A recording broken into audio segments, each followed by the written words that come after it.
The real question is, why should Raul Roco be the president to start the 21st century? I'll tell you. There are dynamic forces that will elicit and bring about change in the Philippines for the 21st century.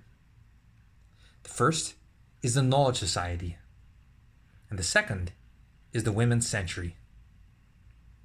The Knowledge Society makes us want to learn. We no longer discuss just economics, but the economics of knowledge. We no longer discuss just productivity, but the productivity of knowledge. Now, over the past 30 years, Roco has argued and advanced equality for women. Now that it is formally recognized, this additional productive human resource will be brought to enhance the productivity of the country. That is the second area of change. Third, the next president should be an honest president. Roco commits to you competent service with honesty. I will stand by that. When Pandora's box was opened, all the ills of the world were released, and what was left behind was hope. That is what the Roco presidency will offer. Hope.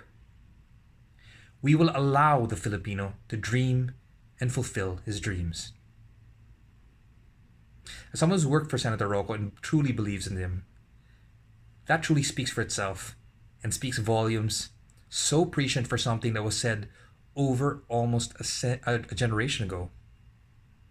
It points out to our potential so clearly and painfully because of what we lost when we elected the wrong San Beda alumnus.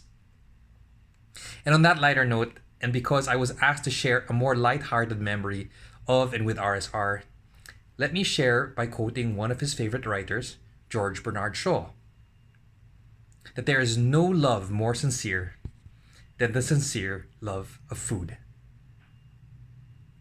It is what I've unapologetically imbibed from being a 120-pound Senate staffer to, as the video will show you, someone who has gained up to half that weight in my career. On carefree days, I wear that like a shared badge with RSR, a shared badge of honor, and delude myself in celebrating Anthony Bourdain's consolations that the body is not a temple, but an amusement park. Comfort food was a touch point for dialogue on the finer points of life, from noble careers and causes, to family matters, to standing up for what was right, even when the chips were down. Here are 3 memories of that with RSR. The first was Rose and Grace in Batangas at the 1995 re-election campaign. It was a post-rally decompression where RSR, myself, Billy the photographer, downed generous helpings of bulalo and tawilis, and RSR joking before we entered his favorite restaurant that his rule of thumb was never to go to a bulalohan located near a horse farm or a hospital.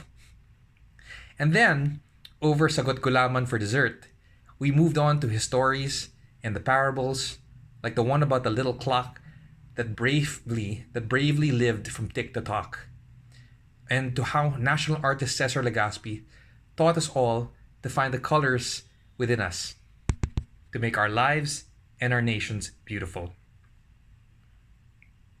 The second was going through tubs of buttered popcorn on a Friday night staff reunion, watching in SM Mega Mall the pop comedy Miss Congeniality.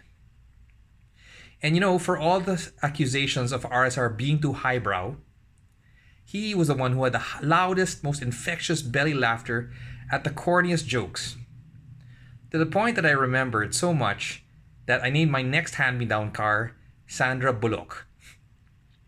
And finally, at Dosanco in Ermita, during that infamous Senate impeachment hearing and trial of Estrada, where amid the tension, we took a break in one of his favorite haunts, and there he was, what want to do, he just celebrated simple moments while telling us his hopes and fears, and we drowned them all in celebration with sake and soba.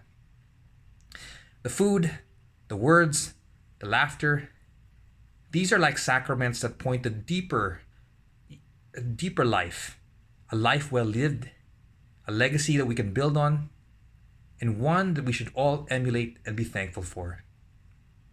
Thank you, RSR, for everything. And thank you, everyone, for listening, learning from, and loving Raul Roco.